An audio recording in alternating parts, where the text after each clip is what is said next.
we're gonna go ahead and I'm gonna continue taking this off and see what the issue was or what going on. We'll see right now.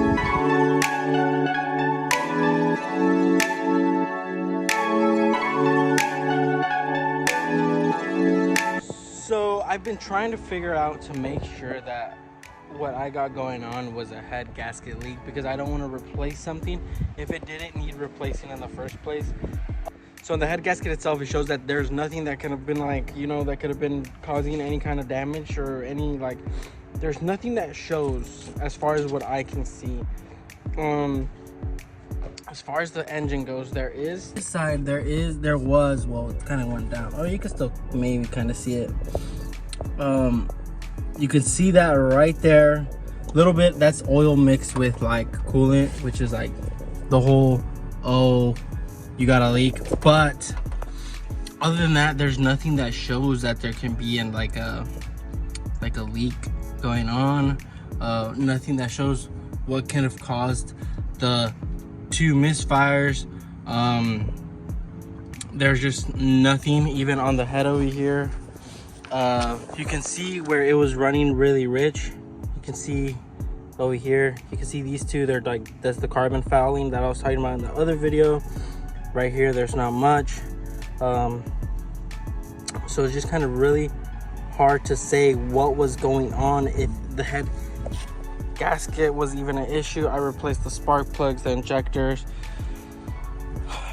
I mean, the injectors were the only things that they were new, but I really didn't double check, which was a mistake that I kind of regret. But even so, it's just, it's like hard to say why these two cylinders were misfiring. It was these two.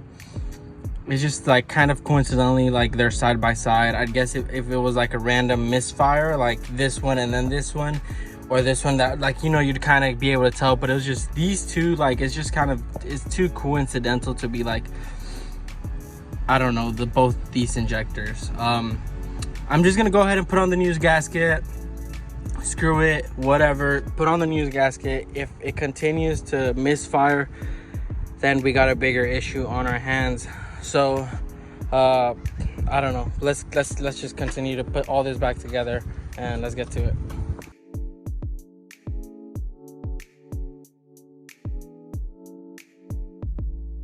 So everything has gotten timed back up again, and everything's back together again. It's got timed, it got timing chain tension, everything as far as the valve cover, and then from there on the headers and the intake, that's not all on yet.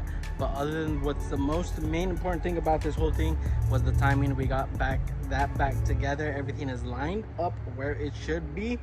I'm hoping I didn't fuck it up, which I'm pretty sure I didn't, because it's pretty easy. You just don't overthink it, don't overcomplicate it. So far, I think I'm gonna stop right here because I gotta order Honda Bond, and Honda Bond I think is the only thing that I need in order to really put the timing cover, and then I'm gonna redo the oil pan and everything. So other than that, you guys, this was my great little adventure of rebuilding my motor for the second time, in a sense, in a way. But other than that, thank you all for watching. I will see you in the next one. Peace out.